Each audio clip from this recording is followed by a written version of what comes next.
शंकरं शंकराचार्यं केशवं बादरायणं सूत्रभाष्यकृतौ वन्दे भगवन्तौ पुनः पुनः। ईश्वरो गुरुरात्मेति मूर्तिभेदविभागिने व्योमवद्व्याप्तदेहाय दक्षिणामूर्तये नमः। मूले कल्पद्रुमस्य धृतकनकनिभं चारुपद्मासनस्थम्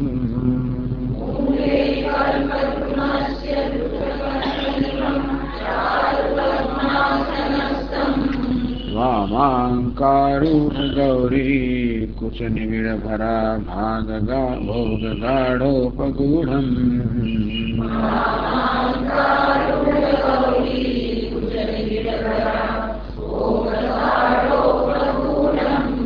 नानालङ्कारकं तं वरपरशमृगा भीतिहस्तं त्रिनेत्रम्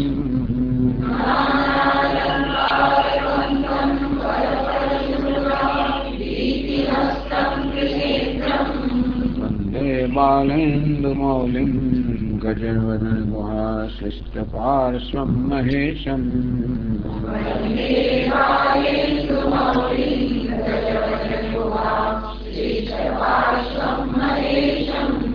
साम्बो नः कुलदैवतं पशुपते साम्बत्वदीया वयम्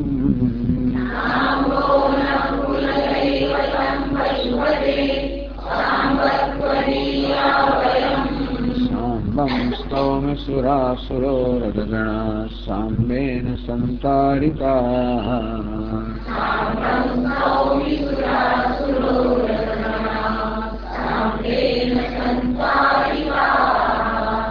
साम्बायास्तु नमो मया विरचितं साम्बात् परं नो भजे।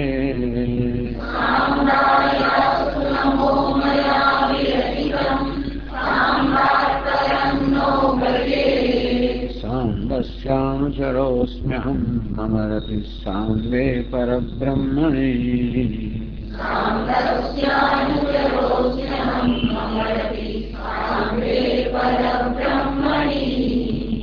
मन्दारमाला कुलितालकायै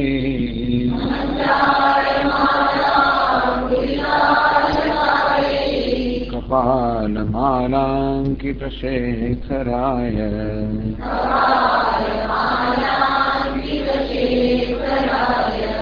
दिव्याम्बरायै च दिगम्बराय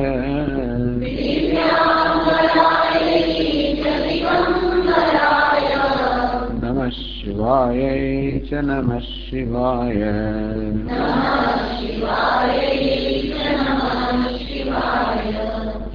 श्मशानेष्वा क्रीडा स्मरहर पिशाचा सहचरा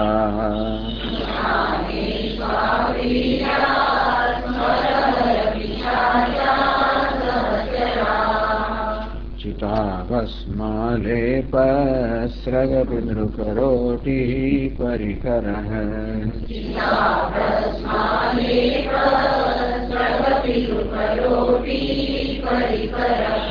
अमङ्गल्यं शीलं तव भवतु नामैवमखिलम्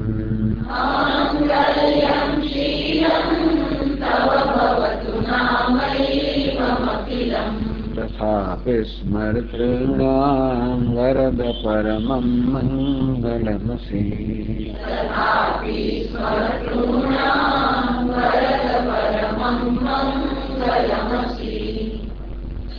अमंगल्यम शीलम भवतु नाम। भगवान अपनो शील अपनो वर्तन अपनो देखाव भले अमंगल होय भले पवित्र जनात होय तथापि तो पण स्मर्तॄणाम हे वरद तुम परम मंगलमसी। परंतु स्मर्तॄणाम જે આપણું સ્મરણ કરનારા છે અર્થાત જે આપણે જાણે છે એમના આપ પરમ મંગળ સ્વરૂપ છો। આ રીતે પ્રારંભ જોઈએ તો આટલા શ્લોકોની અંદર 24 શ્લોકોમાં શું કરવામાં આવ્યું તો જો તમારી ચોપડીની અંદર જો વાંચવું હોય તો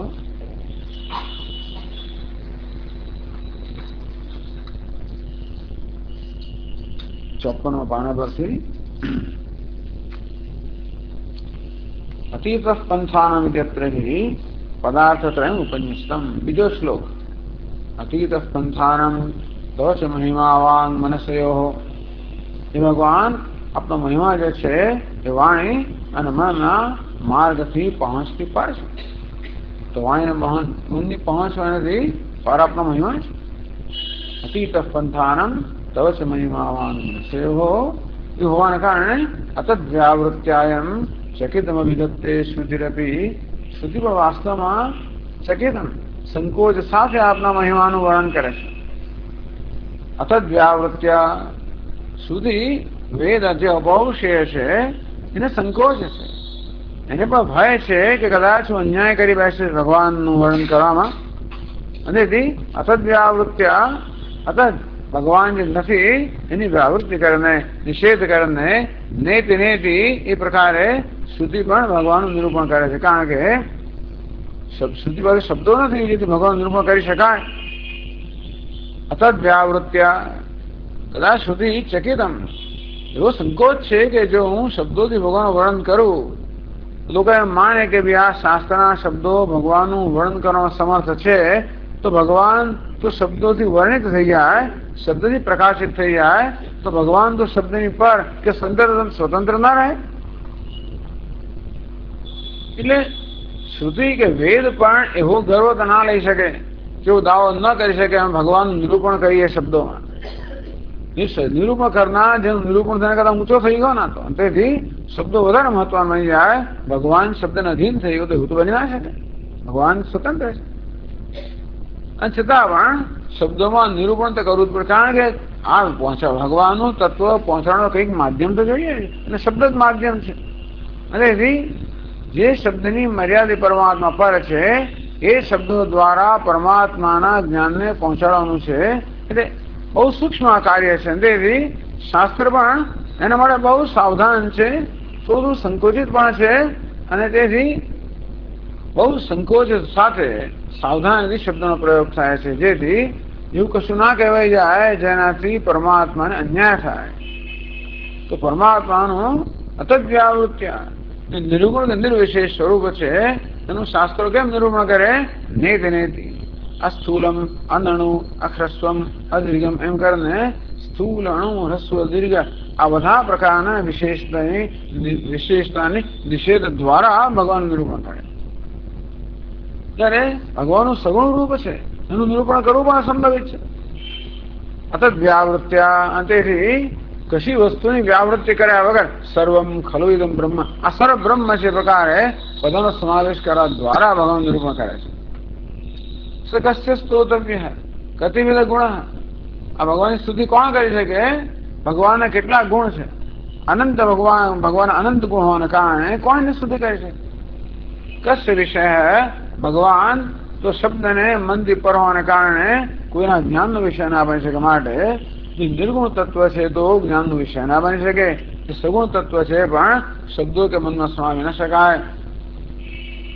ભગવાન સ્તુતિ કેમ કરવી? આપના સગુણ સ્વરૂપની સ્તુતિને પણ ન્યાય ના આપી શકે. કારણ કે ગમે તેટલું વર્ણન કરે તો પણ પર્યાપ્ત નથી.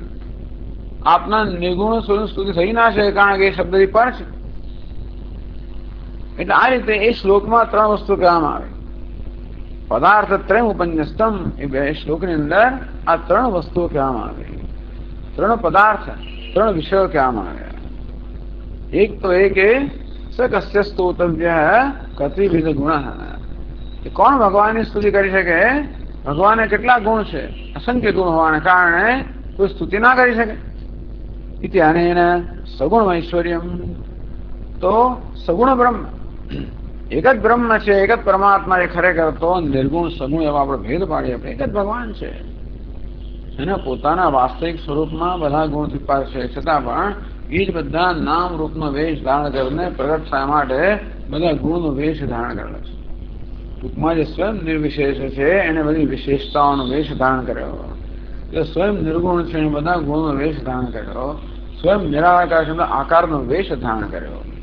અને તેથી જે આકારમાં ગુણમાં કે વિશેષતામાં દેખાય છે ભગવાન જ છે, પરંતુ એ બધા તો ભગવાનના વેશ છે. તેથી ભગવાને સત્વ રજસ તમસ અવેશ પહેર્યો ને. તેથી આ બધા વેશને કારણે લોકો એમ માને ભગવાન સગુણ, એવું નથી.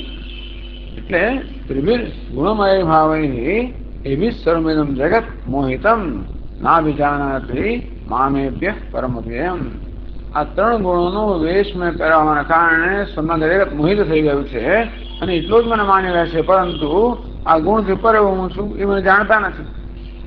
આ વાસ્તવ ભગવાન આ બધી મર્યાદાઓથી, વિશેષતાઓથી, નામ રૂપથી, ગુણથી પર છે. સાથે સાથે ભગવાન સિવાય કે છે જ નહીં. તો ભગવાનનું નામથી, રૂપથી, ગુણથી વિશેષ પર હોય તો પછી આ નામ રૂપ ગુણ વિશેષતાનો ભાઈ શું? તે ભગવાન જ છે. કારણ કે બધા ભગવાન જ આધાર છે. જો નામ ને રૂપ ને ગુણ ને વિશેષતાને કોઈ કોઈ આધાર જોઈએ. નામ અધર ના લગે, કોઈકનું નામ હોવું જોઈએ. ગુણ પણ અધર ના હોય, કોઈકનો ગુણ હોવો જોઈએ. સારો ખરાબ લાલ પીળો કશું દ્રવ્ય હોવું જોઈએ. વિશેષતા પણ કોઈ દ્રવ્યની આધારની અપેક્ષા રાખે. નામ કહો, રૂપ કહો, ગુણ કહો, વિશેષતા કહો, આ બધાને કોઈને કોઈ પ્રકારના આશ્રયની આવશ્યકતા એ આશ્રય જ પરમાત્મા છે. અને તેથી જે સ્વયં સૌથી પર છે એ સર્વત્ર વ્યાપ્ત પણ છે. આ રીતે એટલે એ ભગવાનના કેટલા ગુણો છે એમ કે એને ભગવાન સગુણ છે એમ કહેવામાં આવ્યું. સાથે સાથે કતિવિધ ગુણ કસ્ય વિષય હૈ, આ ભગવાન કોઈનો વિષય ના થઈ શકે એમ કે ભગવાન નિર્ગુણ છે, નિર્વિશેષ એમ કહેવામાં આવ્યું.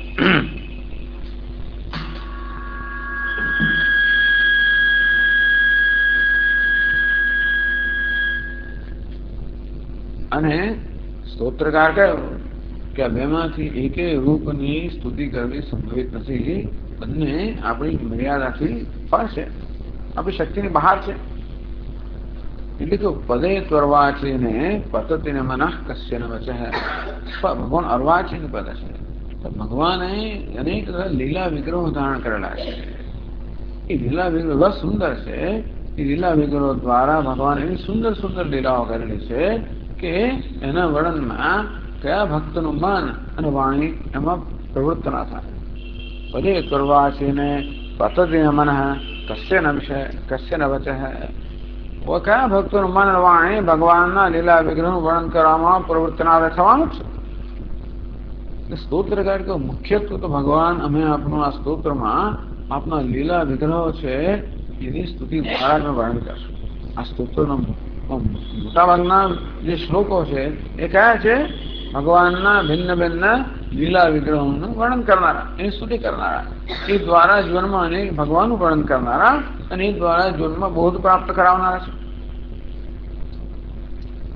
એ વર્ણન ક્યાંથી શરૂ થયું? પહેલા તો ભગવાન છે કે નહીં પ્રશ્ન થયો હતો. એટલે ભગવાન છે એટલે કિમિહ કિંકાય સખલુ કિરૂપાય ત્રિભુવન એમ કરીને ભગવાનના અસ્તિત્વને પડકારવાના કેટલા લોકો છે કે ભગવાન આ સર્જન જગતનો સર્જક છે બની જ ના શકે. એમ કરીને ઘણી દલીલો બધી કરી કે જગતનું સર્જન કરવા માટે ભગવાન પાસે શું સામગ્રી હતી, શું હાથ પગ હતા, કયા યંત્રો હતા, શેને જ ભગવાને સર્જન કર્યું. એમ કરીને ભગવાન જાણે કે પેલો પ્રજાપતિ જેવો હોય, કુંભાર જેવો હોય, એ પ્રકારે ભગવાનનું વર્ણન કર્યું. અત્યારે કે ઈશ્વર ભગવાન આપણો ઈશ્વર તર્કની પર છે, છતાં તાર્કિક લોકો આપણે તર્કની મર્યાદા બાંધવા માંગે છે. શક્ય નથી. પણ એ દ્વારા કહ્યું કે વાસ્તવમાં ઈશ્વર છે. અજન્માનો લોકા કિમ અવયવંતો બી જગદા. તો આ સમગ્ર જગત જે છે અનેક બધા અવયવોનું બનેલું છે. પૃથ્વી કહો, સ્વર્ગ કહો, નક્ષત્રો, તારાઓ, સૂર્ય, ચંદ્ર, અનેક અવયવોનું બનેલું છે. તો આવું અવયવોનું બનેલું આ જગત જે છે ઈશ્વરની જાતે સર્જાય. આપણે જો ઘર તો અનેક અવયવોનું બનેલું હોય, એની જાતે સર્જાય ના જાય, એને સર્જન કરનાર કોઈ હોવો જોઈએ. તો દુનિયાની અંદર જે કે વસ્તુ અનેક અવયવોનો સંઘાત હોય એને જોડનાર તો કોઈ હોવો જ જોઈએ. અવયવો જડ હોવાને કારણે સ્વયં તો જોડાઈ ના જાય. તેથી આ જગતના અસંખ્ય અવયવો છે એને જોડનાર કોઈ બુદ્ધિપૂર્વક સર્વજ્ઞ સર્વશક્તિમાન પરમેશ્વર હોવો જ જોઈએ, કોઈ હોવો જોઈએ. ટૂંકમાં જગત સર્જન છે તેનો સર્જક હોવો જોઈએ. અધિષ્ઠાતારમ કિમ ભવદ્, અને સર્જન એની જાતે થાય ને, તો સર્જક વગર તો સર્જન થઈ ના છે. અનીશો વા કુર્યાત ભુવન જનને કફ પરિકર, અને કે મારા તમારા જેવા અનીશ અર્થાત આ જીવાત્મા સર્જન કરી શકે જગતનું, એના માટે સર્વજ્ઞતા જોઈએ, સર્વશક્તિમત્તા જોઈએ. જીવાત્મા પાસે શું સામગ્રી હોય તે જગતનું સર્જન કરે, એટલે સર્વજ્ઞ સર્વશક્તિમાન ઈશ્વર છે એવું નક્કી કરવું છે. પછી સ્તુતિનો પ્રારંભ કરે. પેલા સ્તુતિ કરો ને જાત જાતની, પછી હુંસા જાય કે પેલા એમાં દલીલો થઈને કરતા પહેલા ઈશ્વર છે એ સ્થાપિત કરે. આ રીતે ઈશ્વર છે એવું કહ્યું. અને ઈશ્વરના સગુણ બ્રહ્મ છે અને અનેક લીલા અવતાર છે એનું વર્ણન કરે.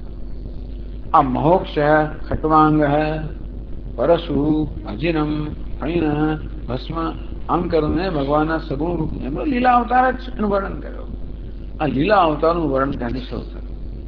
તવૈશ્વર્યમ યત્નાદ યદુપરી વિરંચી, તો ભગવાન આપના ઈશ્વરો માફ કરવા માટે બ્રહ્માજી ઉપર ગયા, વિષ્ણુ ભગવાન નીચે ગયા વગેરે, એમ કરીને ભગવાનના લીલા વિગ્રહોનું વર્ણન થયું.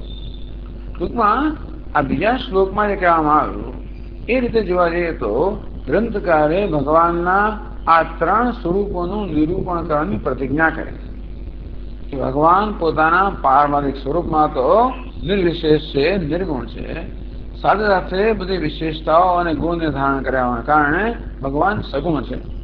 એ સગુણ બ્રહ્મનું વર્ણન થયું. તો ઉપરાંત ભગવાનના અર્વાચીન અર્થાત લીલા વિગ્રહોનું વર્ણન, આટલું થઈ ગયું. બાકી શું રહ્યું? ભગવાનનું જે નિર્વિશેષ કે નિર્ગુણ સ્વરૂપ છે એનું વર્ણન કરવાનું. સંપ્રતિ અદ્વિતીયમ બ્રહ્મ સ્વરૂપમ વક્તવ્યમ અવશિષ્યતે. તો બીજા શ્લોકમાં આ ત્રણ વસ્તુઓ જે આપણને પ્રસ્તુત કરવામાં આવી એમાંના બેનો ન્યાય અપાયો. આ ત્રીજી બાકી રહી ગયું, ભગવાનનું નિર્ગુણ કે નિર્વિશેષ સ્વરૂપ બાકી રહી ગયું છે, તેથી એનું વર્ણન કરવું જોઈએ. તદ અનભિધાને પૂર્વોક્તસ્ય સર્વસ્યાપી દુષ્યકંડનવત્વ પ્રસંગાત, ભગવાનનું આ બધું લીલા વિગ્રહનું વર્ણન કરો, સગુણ રૂપનું વર્ણન કરો, પણ નિર્ગુણનું ખરેખર વર્ણન આપણે એકડા વગર મીડા થઈ જાય. પછી એ કહેશે કે ભાઈ દુષ્યકંડનવત્વ પ્રસંગાત, આપણે ડાંગર હોય ને એને ખાડતા હોઈએ તો ઉપરના પેલા જે ફોતરા હોય ને તુષ્ય કહેવામાં આવે. હવે ખાંડવાનું છે ને માટે, ડાંગર માટે, ફોતરા માટે નહીં. ફોતરા ખાંડ કરો તો શું થવાનું? એટલે માત્ર સગુણનું જ વર્ણન કર્યા કરો, લીલા વિગુણનું વર્ણન કર્યા કરો, પણ જેની આ લીલાઓ છે કે જેના ગુણ છે એ અધિષ્ઠાનનું જો વર્ણન ના થાય તો પછી ખાલી ફોતરા ખાંડવા જેવું છે વાત. એટલે એ ફોતરા ખાવાનો હેતુ તો આપણે ડાંગર મેળવવાનો છે. ડાંગર હવે આવી છે. અચ્છા, જે ખાંડ્યું શેના માટે ખાંડ્યું? જેથી આપણને એને ડાંગર એટલે મૂળ વસ્તુ પ્રાપ્ત થાય. નિર્ગુણ બ્રહ્મ સ્વરૂપ સર્વસ્વસ્મી તાત્પર્ય વિષય સત્યત્વાત, કારણ કે બીજું તો મિથ્યા છે. લીલા વગેરે પણ કેવા છે? આગંતુક છે. મિથ્યાનો અર્થ એ છે કે એ કોઈ સ્થાયી સત્ય નથી. ભગવાન પરિત્રાણાય સાધુના વિનાશાય દુષ્કૃતામ, સાધુનું રક્ષણ કરવા માટે, દુષ્ટોનો સંહાર કરવા માટે ભગવાન અવતાર ધારણ કરે.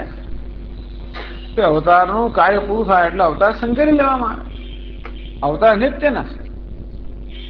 તો ભગવાનનું સગુણ રૂપ પણ નિત્યતા ના કહેવાય.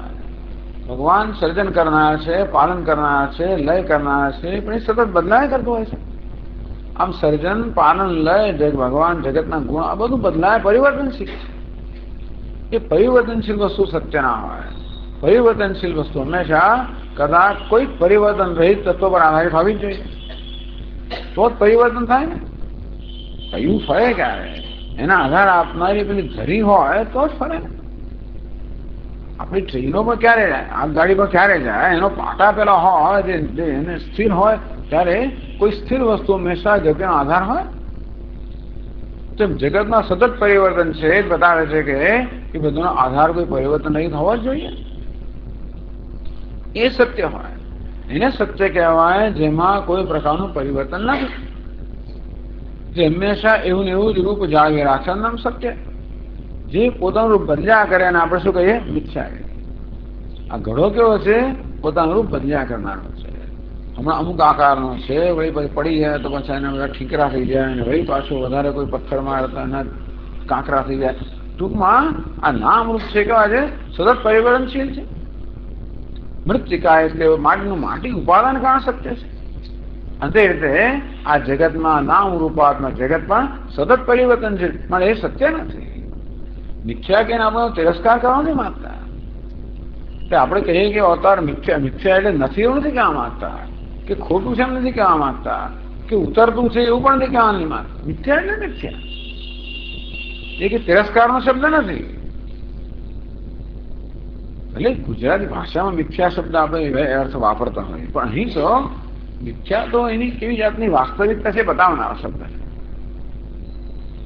મિથ્યાનો નથી કે તિરસ્કાર યોગ્ય છે, કે છે જ નહીં, કે ઉતરતું છે ખરાબ છે એવું નથી. મિથ્યા એટલે સત્ય નથી, એની સ્વતંત્ર સત્તા નથી, એ કશાક પર આધારિત છે. પેલો ભિખારીનો વેશ લીધો હોય તો ભિખારી મિથ્યા એટલા માટે કે ભિખારી હોવા માટે અભિનેતાની આવશ્યકતા છે બસ. અંતે રીતે આ પરિવર્તનશીલ જગતને આવશ્યકતા છે કે એનું કોઈ અધિષ્ઠાન હોવું જોઈએ. તેથી એ અધિષ્ઠાનનું વર્ણન કરા, ખરેખર આપણને અધિષ્ઠાનનું જ્ઞાન કરાવવા માટે આ બધું છે. ઊર્ધ્વમૂલમ અધશાખમ અશ્વત્થમ. આ જગત તો અશ્વત્થ વૃક્ષ સમાન છે, જે દેખાય તો વૃક્ષ છે બરોબર છે, પરંતુ માત્ર વૃક્ષના જ્ઞાનથી આપણે પત્તો લાગવાનો નથી, કે ક્યાંય પહોંચીશું જ નહીં. અનેક બધા એના અવાંતર મુહ વ્યાપેલા છે. તેથી કર્માનુબંધીને મનુષ્ય લોકે એ કર્મ કરો, એમાં રાગદ્વેષ જન્મે, બીજા કર્મ કરો, આમાં ચક્કર માર્યા કરે. અધશ્ચોર્ધમ પ્રસુતા તસ્ય શાખા. આ સંસાર વૃક્ષની શાખાઓ ઉપર નીચે ચારે બાજુ ફેલાયેલી, તેથી એમાં રહીએ તો આપણે અટવાયા જ કરીએ. તો સંસાર વૃક્ષનું વર્ણન શેના માટે છે? એના મૂળને પ્રાપ્ત કરવા માટે છે. ત્યાં વૃક્ષ છે માટે વૃક્ષનો આધાર, વૃક્ષે ક્યાંથી પોષણ મેળવે છે? વૃક્ષની સત્તા હોવામાં કોને કારણે છે? એનું પોષણ કોને કારણે છે? એ આ બધા એમાં આવા સરસ લીલોતરી છે, એમાં સરસ ફૂલ ફળે કોને કારણે છે? મૂળને કારણે. તેમ જગતમાં હવા પણ છે, જગત ફૂલેલું ફાલેલું છે, કોને કારણે? એનું મૂળ હોવું જોઈએ. એટલે માત્ર આપણા જે પરિવર્તનશીલને સંતોષ ના માનીએ, અન્વેષણ કરીએ. આ બધા શાસ્ત્રો આ રીતે આપણને આપણા જે અનુભવનો વિષય છે ત્યાંથી પ્રારંભ કરીને એ સર્વ અનુભવનું જે મૂળ છે ત્યાં લઈ જવા માંગે છે. એ સ્તોત્રકારે પણ આ બધા લીલા વિગ્રહોનું વર્ણન કર્યું, ભગવાનના સગુણ સ્વરૂપનું વર્ણન કર્યું, રૂપનું વર્ણન કર્યું. એ શેના માટે? આપણને છેવટે એ બધાનું જે મૂળ છે, અધિષ્ઠાન છે, બધાનું સત્ય છે એ પ્રાપ્ત કરવા માટે. ત્યાં જ જો અટકી જાય તો ભાઈ પેલા ખાલી ફોતરા ખાડવા સમાન થાય. ભાઈ ફોતરા શેના માટે ખાડ્યા? ડાંગર મેળવવા માટે. નિર્ગુણ બ્રહ્મ સ્વરૂપ સર્વશ્રુતિ સ્મૃતિ તાત્પર્ય વિષયત્વ. બધા વેદ કહો, ઉપનિષદ આવી ગયા વેદમાં, અને બધા સ્મૃતિ ગ્રંથો કહો, રામાયણ કહો, મહાભારત કહો, કોઈ પણ ગ્રંથ કહો, શ્રુતિ કહો, સ્મૃતિ કહો, પુરાણ કહો, છોડે બધાનું હું તાત્પર્ય શેમાં છે? નિર્ગુણ બ્રહ્મમાં છે. ભલે એનું ઘણો બધો અંશ છે, સગુણ બ્રહ્મ કે લીલાઓના વર્ણનમાં ભલે એનું ઘણો બધો અંશ હોય, પણ ક્યાંક ક્યાંક આવે છે વડે લોકો નિર્ગુણ તત્વનું નિરૂપણ કરવાના જ. એ બધું અધૂરું રહી જાય. હા, આપણા ભક્તિભાવ જન્માવા માટે સગુણનું વર્ણન આવશ્યક છે. ભગવાનની લીલાઓ વગરનું વર્ણન ખૂબ જરૂરી છે, જેથી આપણે એનું કથા એનું સાંભળી શકીએ, શ્રવણ કરી શકીએ, કીર્તન કરી શકીએ, સ્મરણ કરી શકીએ. એમ કરીને આપણે ભગવાનમાં બની શકીએ. બધું છેવડે શેના માટે છે? રામ નામ તમે કહો કે પછી ઓમ કહો કે શિવ કહો, એ બધા છેવડે શેના માટે છે? તુલસીદાસજી મહારાજ પણ કહે છે કે રામ તો વાસ્તવ ઓમ છે. તેથી ઓમની ત્રણ માત્ર, અમાત્ર જેમ તેમ રામની પણ અમાત્રા છે. તેથી રામ પરમ બ્રહ્મ જ છે. ભલે ગમે તે સિદ્ધાંતનું પ્રતિપાદન કરતા હોય, પણ છેવટે તુલસીદાસજીના મતમાં રામચરિત માનસના ભગવાન રામ એટલે પરમ બ્રહ્મ, એથી ઉતરતું કાંઈ જ નહીં. તેથી એ પરમ બ્રહ્મનું જ્ઞાન છેવટે આપણને પહોંચાડવા માટે આ બધું છે.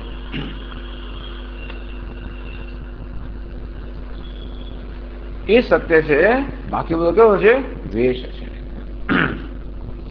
એ વેશ ના પહેરે ભગવાન તો પોતાનો આપણને ખ્યાલ જ ના આવે, એટલે વેશ પહેરવો પડે.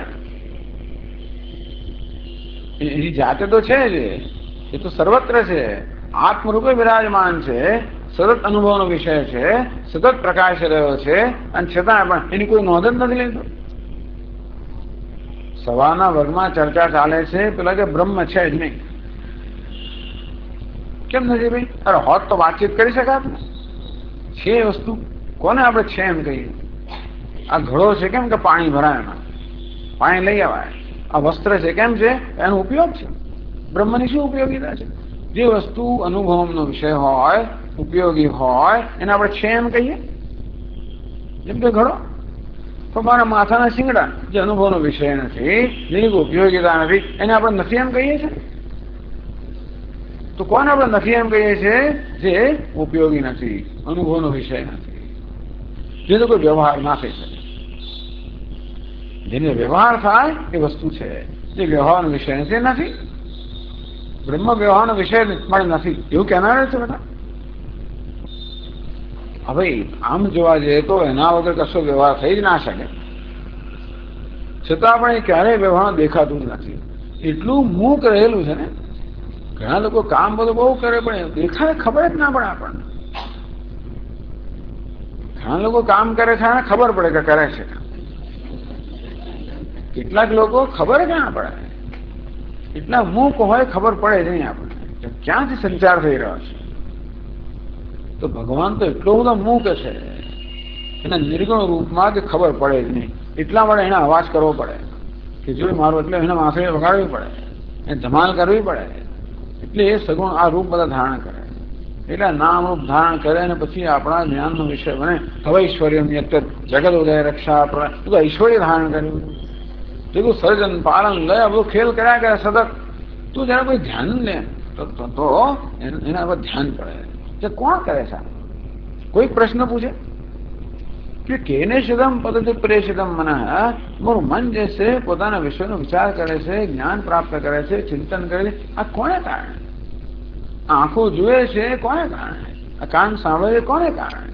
તો વિચાર કદાચ મોટાભાગના લોકોને ભલે ના આવે, કારણ કે એ જે શું દેખાય છે એમાં બધા રસ છે. લોકોનો રસ ક્યાં છે? શું દેખાય છે અને શું સંભળાય છે. તો કોઈ કેવો નીકળે કે કેમ દેખાય છે, કે કેમ સંભળાય છે, શું દેખાય છે એમાંથી એ નજર ક્યાં આવે? કેમ દેખાય છે? સફરજન પડે તો મોટાભાગના લોકો લઈને ખાવા માંડે.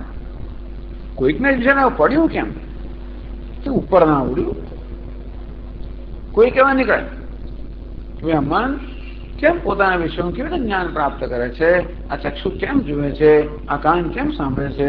આ પ્રાણ ઉપર કેમ જાય છે? આ બધું કરનાર કોણ છે? કોઈની પ્રેરણાથી થાય છે?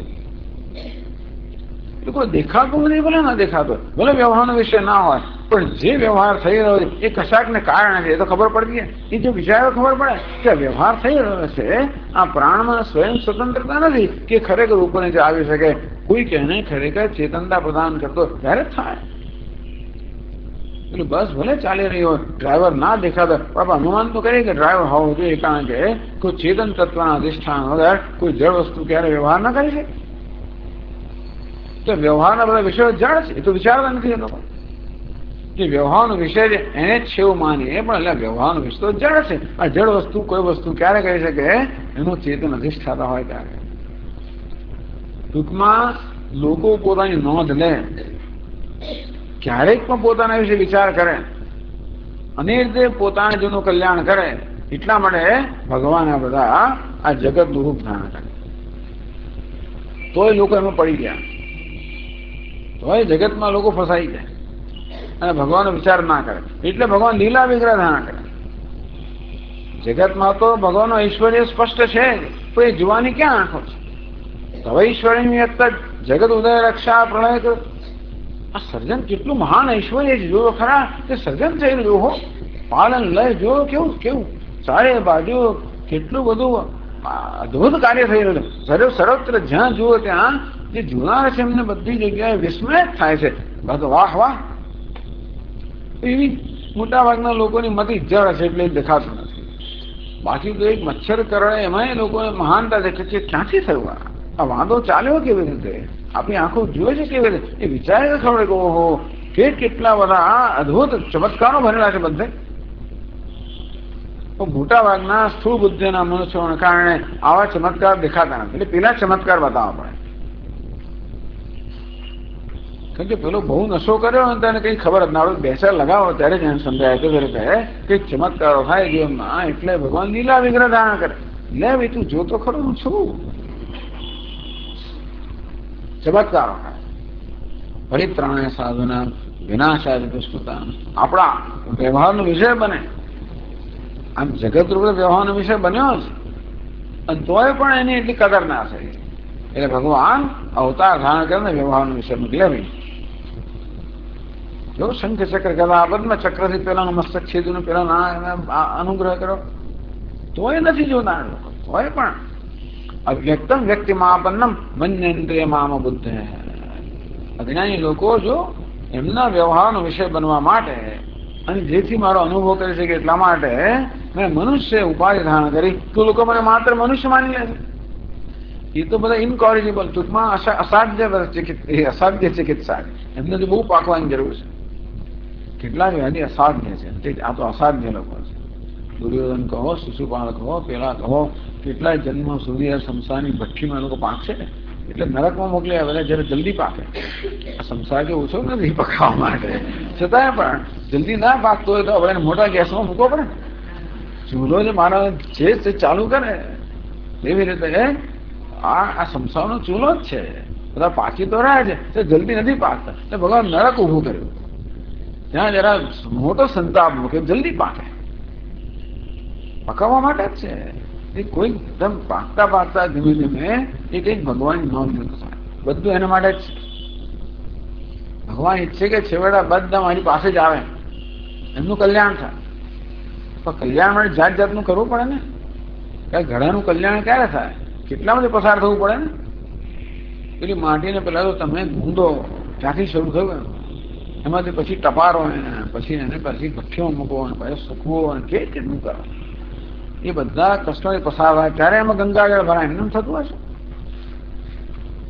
પણ ચાલો એટલે ટૂંકમાં આ ભગવાને લીલા વિગ્રહ ધારણ કર્યા, આ સગુણ રૂપ ધારણ કર્યું શેના માટે? જેથી એ આપણા વ્યવહારનો વિષય બને અને તેથી ક્યારેક આપણા મનમાં પ્રશ્ન જન્મે કે વ્યવહાર કોને કારણે છે? યદાદિત્યગતમ તેજ જગત ભાષયતેખિલમ યચ્ચંદ્રમસી યચ્ચાગ્નૌ તત્તેજો વિદ્ધિ મામકમ. જો સૂર્ય ચંદ્રન તું પ્રકાશ માણેલા વિચાર તો કરે પ્રકાશ ક્યાંથી આવ્યો? હવા પ્રકાશ છે. આ બધી વસ્તુઓને તું કદર કરતો જાય એની કદર થાય તો સારું. Don't take it four granted.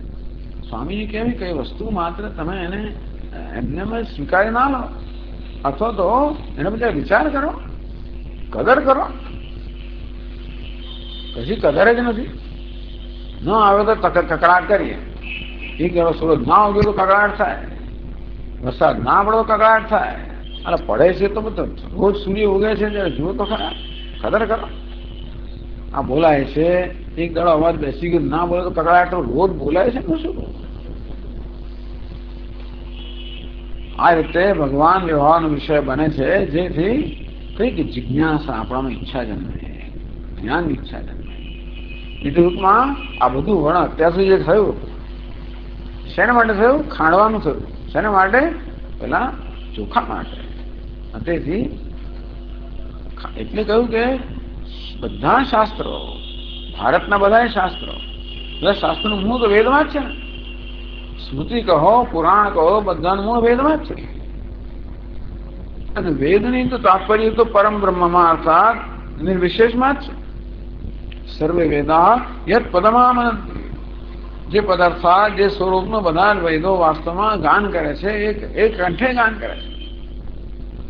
એટલા માટે પુરાણોમાં જુઓ કે સ્મૃતિમાં જુઓ ક્યાંય પણ જુઓ તો છેવટે કે કર્મકાંડમાં તો ઉપાસનામાં કોઈ પણ જગ્યાએ જો છેવટે તો બધાનું તાત્પર્ય અદ્વિતીયમાં છે, નિર્વિશેષમાં નિર્ગુણ પરમાત્મામાં છે.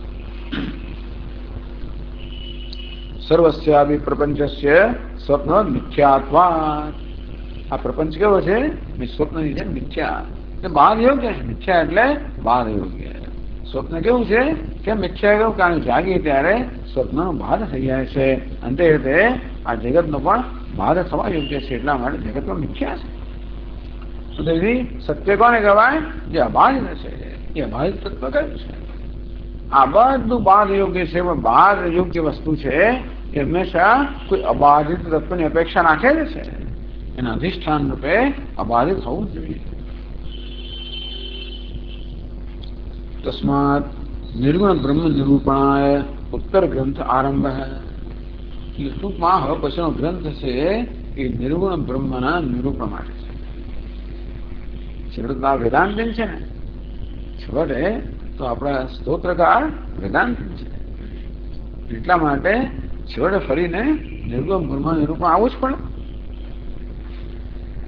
એક વસ્તુ છે, ચાલો બ્રહ્મ નિર્ગુણ તો ખરું, નિર્વિશેષ તો ખરું, પણ રસ કોને હોય? આપણે રસ દુનિયામાં ક્યાં હોય?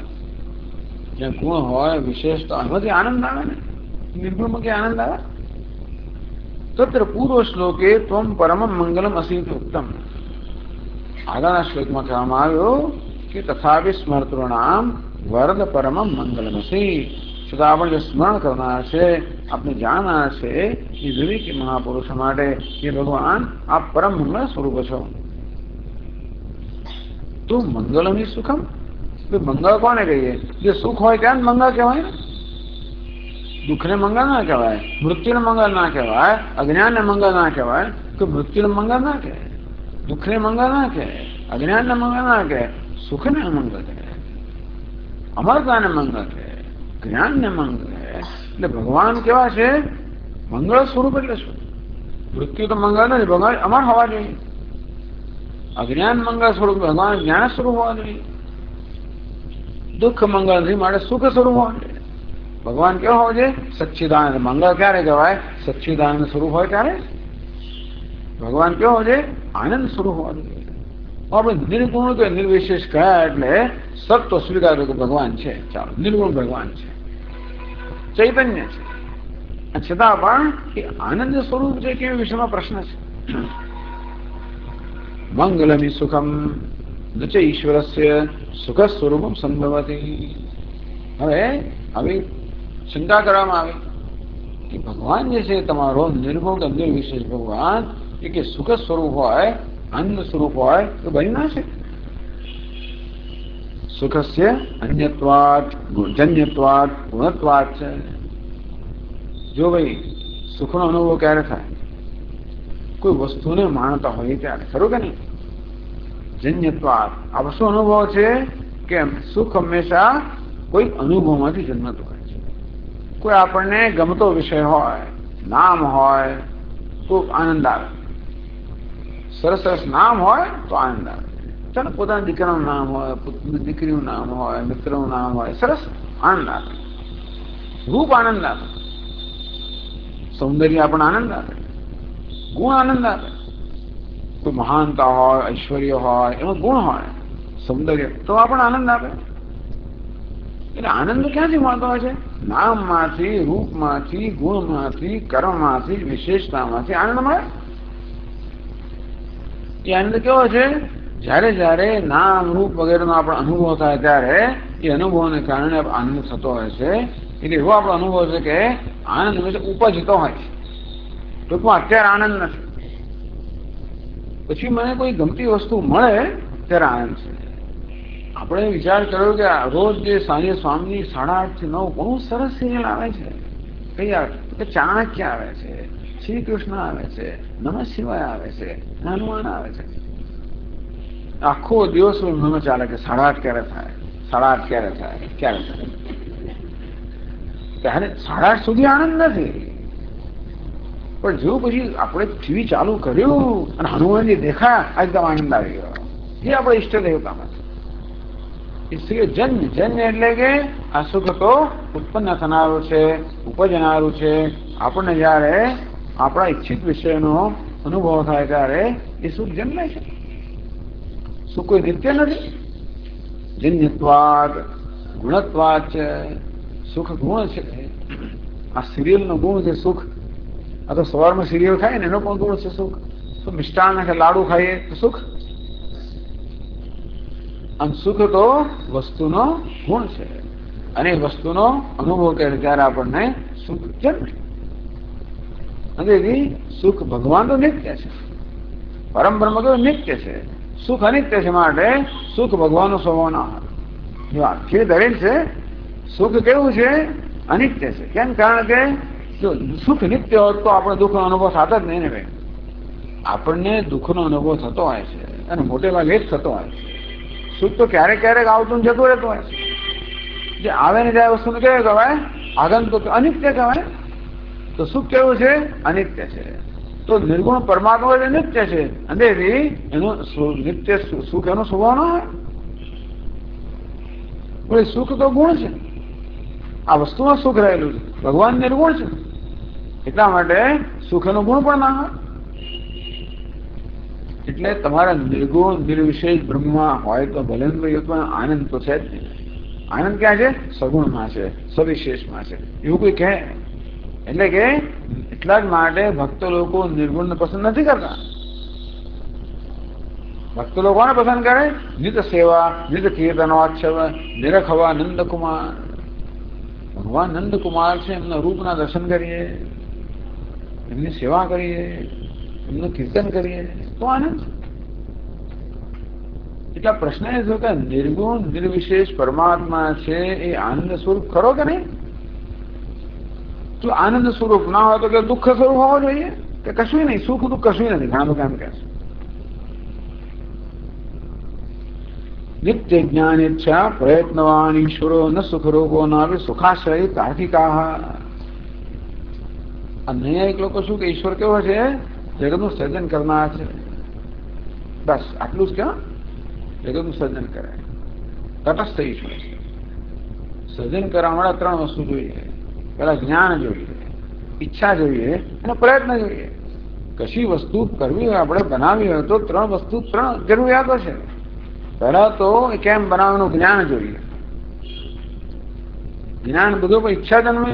રસોઈ બનાવવાનું જ્ઞાન પહેલા જોઈએ કે ચાલો મેં ઢોસા બનાવવા છે, પહેલા તો જાણવું જોઈએ કેમ બનાવવા, એમાં શું શું જતું હોય છે બધાને ખીરામાં, કઈ વસ્તુ જોઈએ, કેમ એને પલાળવાની, પછી એનું એટલું બ્લેન્ડિંગ કરવું, પછી એને આવું જ્ઞાન જોઈએ ને. કેટલું દહીં નાખવું, શું કરવું, ને પછી કેટલો આથો આવવો જોઈએ ને, કેટલો નાનો વધારે આવી જાય તો તકલીફ, ના આવે તો તકલીફ. જાણવું છે બધું. મોડા તો કેટલા જોઈએ, ચોખા કેટલા જોઈએ, કઈ જાતની કણકી છે, શું બધું ટૂંકમાં આ બધું જાણવું છે. નહીં તો ઉલટું સુલટું દૂધપાક વાળા તો કયા ચોખા જોઈએ જાણવું જોઈએ, ખીચડીમાં કયા ચોખા જોઈએ. નહીં તો પેલું આમ ચીકણું થઈ જાય ને પેલું ચડે ને જાત જાતનું થાય. હવે જ્ઞાન, ઘણા લોકોને જ્ઞાન બહુ ઈચ્છા જ થાય નહીં. હું તો રસોઈ બનાવતી જ નહીં. તો જ્ઞાન ઈચ્છા જ હોય. એ યાદ કરો બા બહુ દાડા થયા દહીં વડા બન્યા નથી એટલે ઈચ્છા જગાવી પડે આપણે. બને જ્ઞાન તો બધું હોય પણ ઈચ્છા ના હોય ને. જ્ઞાન જોઈએ પછી ઈચ્છા જોઈએ તો કંઈક થાય. ઈચ્છા તો બધું કરે પણ પાછું કોણ કરે ને પાછું આ સ્વેટર ભણી ઈચ્છા તો જલ્દી કાવું ને કેટલા કા શું કરું. છોડો, પ્રયત્ન થવો જોઈએ. જ્ઞાન, ઈચ્છા અને પ્રયત્ન ત્રણ વસ્તુ જોઈએ તો સર્જન થાય. એટલે નૈયાયિક લોકો શું કહે? ભગવાન કોણ છે? જગતનું સર્જન પ્રેરણા કરનાર છે, સર્જન કરનાર છે. એનામાં જ્ઞાન છે, ઈચ્છા છે, પ્રયત્ન. સુખ કઈ નથી આવતું કે દુઃખ પણ નથી આવતું. દુઃખમાં સુખ દુઃખ ભગવાનનો સ્વભાવ નથી. જ્ઞાન ભગવાનનો સ્વભાવ ખરો, ચેતન ભગવાન ખરો, તો સુખ દુઃખ કશું નથી. क्लेश कर्म विपाक आशय पर आशय ही अपरामुष्ट पुरुष विषय ईश्वर है चित रूप है न सुख रूप पातंजला. तो योग शास्त्र શું છે? સાંખ્ય લોકો તો ઈશ્વર સ્વીકારતા જ પ્રશ્ન ના રહ્યા, પણ યોગ શાસ્ત્ર છે ઈશ્વરનો સ્વીકાર કરે છે. ઈશ્વરની સરસ વ્યાખ્યા પતંજલિ મહર્ષિ આપેલી છે. શું વ્યાખ્યા કઈ? क्लेश कर्म विपाक आशय अस्पृष्ट पुरुष विशेष ईश्वर आव सूत्र है।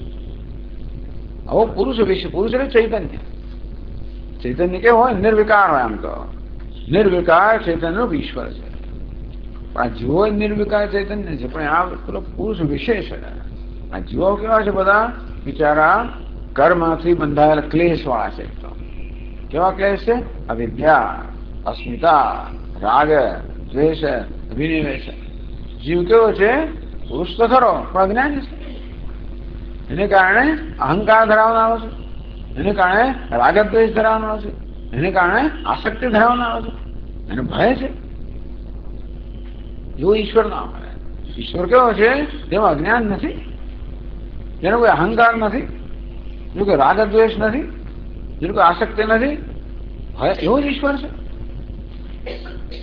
એટલે કહ્યું કે ભાઈ ક્લેશ કર્મ આ ક્લેશને કારણે કર્મ થતું હોય છે રાગ અને દ્વેષને કારણે અભિનિવેશને કારણે અહંકાર કહો રાગ દ્વેષ કહો અભિનિવેશ કહો તીવ્ર આસક્તિ કહો ભય કહો એનાથી કર્મ થાય નહીં તો કર્મ ના થાય કયા પ્રકારનું કર્મ ધર્મ અને અધર્મ બે પ્રકારનું કર્મ આ જીવાત્મા પુરુષ તો ખરો ચૈતન્ય ખરો પણ એમાં કેવાય ક્લેશ છે એમાં અવિદ્યા છે અસ્મિતા છે રાગ દ્વેષ છે અભિનિવેશ છે એટલા માટે એનામાં કર્મની પ્રેરણા ધર્મ કે અધર્મ આ પ્રકારનું કર્મ કરે પાછું કર્મ એટલે શું ધર્મ અને અધર્મ એમાં શું થાય વિપાક આ કર્મને કારણે વિપાક એટલે કર્મ ફળ જન્મે શું કર્મ ફળ જન્મે આ નવો દેહ મળે આપણને કર્મને કારણે પ્રારબ્ધને કારણે ત્રણ વસ્તુ મળે આપણને એક તો જાતિ આપણા પ્રારબ્ધને કારણે આપણી કઈ જાતિમાં જન્મ થશે મનુષ્ય જન્મીશું કે કૂતરા બિલાડા કે વાઘ શીશું રહીશું એ કોણ નક્કી કરે પ્રારબ્ધ જાતિ આયુષ્ય જન્મ્યા તો ખરા પણ આયુષ્ય કેટલું હશે એ નક્કી કરનાર કોણ છે પ્રારબ્ધ કર્મ ત્રીજું ભોગ આ જીવન દરમિયાન કેવા પ્રકારના સુખ દુઃખના અનુભવો થશે એ નક્કી કોણ કરે પ્રારબ્ધ હું કહ્યું છે ધર્મ જે કર્મ છે એ શું કરતા હોય છે આ ત્રણ વસ્તુ નિર્ણય કરે હું ક્યાં જન્મ્યો પુરુષ જન્મ્યો કે સ્ત્રી જન્મ્યો ક્યાં જન્મ્યો આ કોણ નક્કી કરે કર્મ મારું કેટલું આયુષ્ય છે એ કોણ નક્કી કરે કર્મ એટલા જ માટે જ્યોતિષ લોકો આ વસ્તુ કહે તમને કે મને આયુષ્ય કેટલું એ કહે જીવન દરમિયાન એને શું સુખ દુઃખ ભોગવા પડે બધું કહે એને ભોગ કહેવાય આયુષ્ય જાતિ આયુષ્ય ને ભોગ આનો નિર્ણય કરનાર છે આ કર્મને કે વિપાક ભગવાનને કોઈ આયુષ્ય નથી હો ભગવાને જન્મ ના લેવો પડે ભગવાને સુખ દુઃખ ના ભોગવવા પડે એ વિપાકથી મુક્ત છે આ છે આ અનુભવ થાય ને એટલે આપણો સંસ્કાર છોડીને જાય જે અનુભવ થાય સુખનો અનુભવ થાય એ સંસ્કાર છોડીને જાય દુઃખનો અનુભવ થાય એ સંસ્કાર છોડીને જાય એ સંસ્કાર વળી પાછા રાગદ્વેષમાં પરિણામે વળી ઈચ્છાઓ જન્માવે કર્મ જન્માવે આ પ્રકારે સંસાર ચક્ર ચાલે કોના માટે જીવાત્મા માટે ઈશ્વર સંસારી નથી એટલે કોઈ ક્લેશ કર્મ વિપાક આશય અસંસ્પૃષ્ટ આ કશી વસ્તુ ઈશ્વરને અડકે નહીં નમામ કર્માને લિંપંતે નમે કર્મ ફલેશ્વર મને કોઈ વસ્તુ અડકતી નથી ભગવાન કેવો છે આ બધાથી પાર એવું યોગી લોકો કહે છે કે ભગવાન આવો છે પુરુષ વિશ ઈશ્વર એટલે સર્વજ્ઞ છે સર્વશક્તિમાન છે ઈશ્વર છે પણ એમાં ક્યાંય સુખ નથી આવતું પાછું એમની વ્યાખ્યામાં પણ ઈશ્વર ચૈતન્ય ખરો ઈશ્વર ખરો નિત્ય મુક્ત ખરો છતાં પણ એ સુખ રૂપ છે આનંદ રૂપ છે એવું કઈ ના વર્ણન નથી એટલે નૈયાયિકો પણ ઈશ્વરના આનંદરૂપ કહેતા નથી યોગી લોકો ઈશ્વરના આનંદરૂપ કહેતા નથી અને આપણે કહેતું દલીલો કરનારા છે પાછા એટલે ઇતિ પાઠંજલા તદેયમ ન અદ્વિતીય ઈશ્વર નાપી સુખ સ્વરૂપ એટલા માટે આ બધાને કહેવા પ્રમાણે તો ઈશ્વર કેવો છે જગતનું સર્જન કરનાર છે જગત કરતા જુદો છે અંતેથી દ્વૈત ઈશ્વર જુદો અને જગત જુદો નૈયાયિકો પણ એમ કે અને યોગી લોકો પણ એમ એ લોકો અદ્વિતીય ઈશ્વર સ્વીકાર ના કરે, એ લોકો તો જીવ ને જગત જો ઈશ્વર સ્વીકાર કરે, ઈશ્વર અદ્વિતીય નથી, એ તો એમાં પણ દ્વૈતથી મર્યાદિત છે. તો ઈશ્વર આનંદ સ્વરૂપ જેવું પણ એ લોકો નથી કહેતા. તેથી આ પ્રશ્નો જન્મે કે ચાલો નિર્ગુણ બ્રહ્મ તો ખરું, નિર્વિશેષ બ્રહ્મ ખરું, તો આનંદ શું આવે? તો શું છે એમાં કોઈ ગુણ છે, કોઈ રૂપ છે, કોઈ નામ છે, કોઈ વિશેષતા છે? તો એને માણી શકાય ને. બધા માણો શું આવું સરસ ગુલાબ હોય તો આનંદ ક્યારે આવે? એની સરસ સુગંધ હોય, સરસ રૂપ હોય તો આપણે માણી શકીએ. આપણે નામને માણી શકીએ, રૂપને માણી શકીએ, ગુણને માણી શકીએ, વિશેષતાને માણી શકીએ. એવું કશું છે ને ભગવાનમાં. આપણને થાય કે નિર્ગુણ બ્રહ્મ શું રસ હોય, તો નિરાશ જવું જોઈએ. એટલે ઈશ્વર આપણા બધા કદાચ જુદો છે, અદ્વિતીય નથી, અને જો જોડે સુગત સ્વરૂપ પણ નથી. આ પ્રકારનો શંકા છે. આ શંકાનો ઉત્તર મળવો જોઈએ. ટૂંકમાં હવેનો ગ્રંથ છે એ ઈશ્વરનું નિરૂપણ તો કરે છે. કયા સ્વરૂપનું? નિર્વિશેષ સ્વરૂપનું કે નિર્ગુણ સ્વરૂપનું. ભાઈ કેવો છે ઈશ્વર? અદ્વિતીય છે. ભાઈ કેવો છે? આનંદ સ્વરૂપ છે. વિદ્યાશંક્ય તસ્ય અદ્વિતીય પરમાનંદ રૂપત્વે વિદ્વત. અહીંનું પ્રમાણ શું છે? શાસ્ત્રો વગર છે. સત્યમ જ્ઞાનમ અનંતમ બ્રહ્મ વિજ્ઞાનમ આનંદમ બ્રહ્મ સદૈવ સૌમ્ય ઇદમંગરાસીત એકમેવાદ્વિતીયમ. શાસ્ત્રમાં કહ્યું કે પરમાત્મા એક છે, અદ્વિતીય છે, અનંત છે, આનંદ સ્વરૂપનું કહ્યું. એનો તો આ લોકો બધા વાંધા પડે છે. એ શાસ્ત્રો ન્યાયકોએ વાંચેલા જ છે ને, યોગ બધા વાંચેલા છે, અને તો એમનો અભિપ્રાય આવો છે. એટલા માટે આપણે પણ એમનાથી પ્રભાવિત છે, માનીએ કે ભગવાન આવો છે. એટલે ભાઈ આપણને શું પ્રગટ, આપણી પાસે કઈ જાતનો પુરાવો છે? તો વિદ્વત અનુભવ. જો ભાઈ આ વિદ્વાનોનો અર્થાત જ્ઞાની કે યોગી મહાપુરુષનો અનુભવ છે કે ઈશ્વર આનંદ સ્વરૂપ છે. તેથી ઈશ્વર છે, નિર્વિશેષ છે, અદ્વિતીય છે અને આનંદ સ્વરૂપ છે. એનું નિરૂપણ કરવા માટે પછીનો આ શ્લોક છે.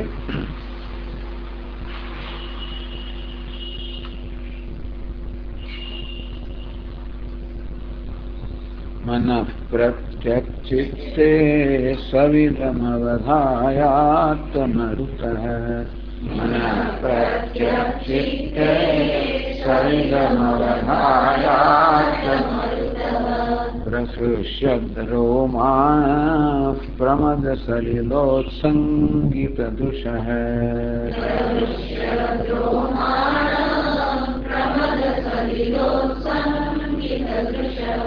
યદાલોક્યાહ્લાદં હૃદ ઇવ નિમજ્જામૃતમયે.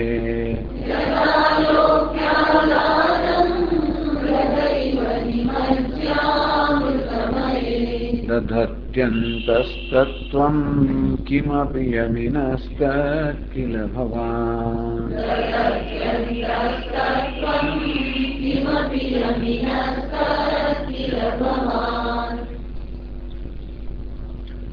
હે વરદ, તો ભગવાનનું જે સંબોધન છે હે વરદાન આગળ છે, ચાલુ આવ્યું છે. હે વરદાન પ્રદાન કરનાર ભગવાન, એ કેવું તત્વ, જે કોઈ તત્વ હોય તેનું વર્ણન અનિર્વચનીય છે. ભગવાન કેવો છે? કારણ કે કહેવામાં આવ્યું છે તમે યતો વાચો નિવર્તન્તે અપ્રાપ્ય મનસા સહ. જેને પ્રાપ્ત કર્યા વગર મન સહિત વાણી પાછી ફરે છે. અર્થાત શબ્દોમાં તેનું વર્ણન ના થઈ શકે. એના પછી કહે અનિર્વચનીય. નિર્વચન અથવા વ્યાખ્યા, તો જેની વ્યાખ્યા શબ્દોમાં ના થઈ શકે તો અનિર્વચનીય. કેમ આપી જે કોઈ હોય, જે કઈ તત્વ છે તો ખરો, કેમ આપી જે કઈ હોય ટૂંકમાં છે તો ખરું, પણ શું છે એનું શબ્દોમાં વર્ણન ના થઈ શકે. ઇદંતયા વક્તુમ અશક્યમ. એવું વર્ણન કોણ થઈ શકે? જે વસ્તુ આપણા જ્ઞાનનો વિષય બને. ઇદંતયા, હું અહમ છું અને ઇદમ, મારે અન્ય જે કોઈ વસ્તુ હોય જે હું જોઈ જાણી શકતો હોઉં એનું વર્ણન થઈ શકે. પણ આ ભગવાન કહ્યું છે અહમ તયા. તો મહાપુરુષોને ભગવાન અનુભવ થાય છે એમના બોલો કે ભગવાનના પેલો સાક્ષાત દર્શન થયા. એ કેવા થાય છે? એ સગુણ બ્રહ્મના, એ તો લીલા વિગ્રહ થાય. એ સાક્ષાત્કાર થાય છે ને ભગવાનનો, એ કોણ થાય? લીલા વિગ્રહ થાય. એટલે મીરાબાઈને કે સુરદાસજીને સાક્ષાત્કાર થતો તો શ્રી કૃષ્ણ આપણા રૂપમાં થાય. તુલસીદાસજીને હોય તો રામચંદ્ર રૂપમાં થાય. કેવા છે? લીલા વિગ્રહ. બરાબર છે. એ ભગવાન નથી એમ નથી કહેતા આપણે. ત્યાં જે ભગવાન અનુભવ થાય એ અનુભવ કરનાર જુદો, ભક્ત જુદો અને ભગવાન જુદો, એવા પ્રકારના ભેદ સહિતનો અનુભવ થાય. બહુ ઉત્તમ વસ્તુ છે, પણ છતાં એ પ્રકારનો ભેદભાવ ત્યાં છે. એટલે સગુણ બ્રહ્મના વિષયમાં હંમેશા દ્વૈત હોય છે. કારણ કે જીવાત્મા જે ભક્ત છે એ તો બિચારો બધી રીતે અલ્પ છે, અલ્પ ગુણવાળો છે, અને ભગવાન અનંત ગુણવાળો છે. એ રીતે હોવાને કારણે એ જીવને ઈશ્વરમાં જુદાઈ રહેવાની. અને એવી ત્યાં તો લીલા વિગ્રહ કહો કે સગુણ બ્રહ્મ કહો, સગુણ બ્રહ્મનો અનુભવ ના થાય કોઈને. આનંદ કલ્યાણ ગુણનો અનુભવ કે થવાનો આપણા મનની મર્યાદાની પર છે. એટલે કોઈકને કદાચ વિશ્વથી દેખાય તોય પણ કેટલું દેખાય આપણને? ભગવાને અર્જુનને દિવ્ય ચક્ષુ પ્રદાન કર્યા એટલે ભાઈ એને બધું અનંત બધું દેખાયું ખરું, છતાંય પણ અનંત જ કહેવું પડે છે. એવા ચક્ષુ જો અર્જુનને આપ્યા હોય જેને કારણે અર્જુન એક સાથે વિશ્વરૂપ જોઈ શકે તો બીજી વાત છે કે ભાઈ કયા પ્રકારના ચક્ષુ હોય, કેવા દિવ્ય ચક્ષુ હોય, જેથી બધું અનંત ભગવાન દેખાય. પશ્યામે દેવાંશ તવ દેવદેહે સર્વાં સદા ભૂત વિશેષંગા. બધાને મને બધા ભૂત દેખાય છે, બધા પ્રાણીઓ દેખાય છે, છતાં પણ એક સાથે અર્જુન આમ તો જોવું તો પડે છે. આ બાજુ જોઈએ, પેલી બાજુ જોઈએ, ઉપર જોઈએ, નીચે જોઈએ, આમ કંઈક તો કરવું પડેલું છે. એટલે સગુણ બ્રહ્મ પણ ખરેખર તો આપણા અનુભવનો વિષય ના બની છે. કારણ કે એ બધા અનુભવના સાધનની મર્યાદા પર છે. એટલે આપણને ભગવાનનો કોઈ અવતાર વિશેષનો અનુભવ થાય. અને મોટે ભાગે આપણી સંસ્કૃતિમાં જેનું ભજન કીર્તન થતું હોય છે એ બધા ભગવાનના અવતાર વિશેષ જ છે. શંખ ચક્ર ગદા પદ્મધારી હોય, સત્વયુગમાં ભગવાન બ્રહ્મચારી વેશમાં હોય, ત્રેતાયુગમાં ભગવાન શંખ ચક્ર ગદા પદ્મ વગેરે ધારણ કરનાર હોય, એકદમ યજ્ઞ રૂપ હોય, દ્વાપરમાં શંખ ચક્ર ગદા ધરાવનાર હોય, બરાબર. કલિયુગમાં મુરલી મનોહર હોય. એટલે કેવા છે? બધા લીલા વિગ્રહ. વિષ્ણુ ભગવાનમાં શંખ ચક્ર ગદા લીલા વિગ્રહ જ કહેવાય. કે શિવજી પણ હોય, ચંદ્રોદભાસ શેખર, લીલા વિગ્રહ છે. એક પ્રકારનું રૂપ ભગવાન ધારણ કરે, આપણી સમક્ષ પ્રગટ થાય, આપણા પર અનુગ્રહ કરવા માટે લીલા વિગ્રહ છે. એટલે જે બધી નામ રૂપ દ્વારા જેની પૂજા થાય છે, અર્ચના થાય છે, એ બધા કેવા છે? ભગવાનના લીલા વિગ્રહ કહો કે પછી ભગવાનના નામ કહો, એ પણ લીલા માટે જેમને ધારણ કર્યા હોય, કે ભગવાનના પ્રતીક કહો, એ બધા દ્વારા છેવટે તો ઈશ્વર અનુભવ થાય. પણ કેવી રીતે? માર્ગ ભિન્ન થાય, એ બધા યોગ્ય છે. પણ છેવટે આ કેવો અનુભવ છે? આત્મતય અનુભવ છે. આત્મતય અર્થાત અનુભવ કરનાર અને અનુભવના વિષયમાં જયારે ભેદભાવ ન રહે, અનુભવ કરનાર પોતે જ જયારે અનુભવમાં મગ્ન થઈ ગયા હોય, જ્ઞાન પ્રાપ્ત કરીને કે હું આ છું, એટલે કહ્યું કે ભાઈ કિમપી, એ શું છે? ભગવાન શબ્દો વર્ણન ના થઈ શકે. વિદંતયા વક્તુમાં શક્યમ. આમાં જે છે આરામ નથી, એ જેના વિશે ન કહી શકાય. સત્ય જ્ઞાન આનંદાત્મક વસ્તુ, સત્ય સ્વરૂપ છે, જ્ઞાન સ્વરૂપ છે, આનંદ છે, આનંદ સ્વરૂપ, એ જે વસ્તુ એ તત્વ. તત્વમેવ ભગવાન, ભગવાન એ તત્વ જેનો અનુભવ અજ્ઞાની પુરુષો કરે છે એ આપ જ છે. આ રીતે ભગવાન અનિર્વચનીય છે, છતાં પણ અનુભવના વિષય છે. કોના અનુભવ? એ વિદ્વાનોના. એ અનુભવ ક્યારે થાય? એ પ્રકારની તૈયારી જ્યારે છે ત્યારે. તો કઈ તૈયારીઓ વિદ્વાનો કરતા હોય છે, એને કેવી રીતે, જેને કારણે ભગવાન અનુભવ થતો હોય છે, એનું વર્ણન આ શ્લોકમાં છે. આપણે આવતી વખતે જોઈએ. પૂર્ણમદ પૂર્ણમિદં પૂર્ણાત પૂર્ણમુદચ્યતે पूर्णस्य पूर्णमादाय पूर्णमेवावशिष्यते। ॐ शान्ति शान्ति शान्तिः। शङ्करं शङ्कराचार्यं केशवं बादरायणं सूत्रभाष्यकृतौ वन्दे भगवन्तौ पुनः पुनः।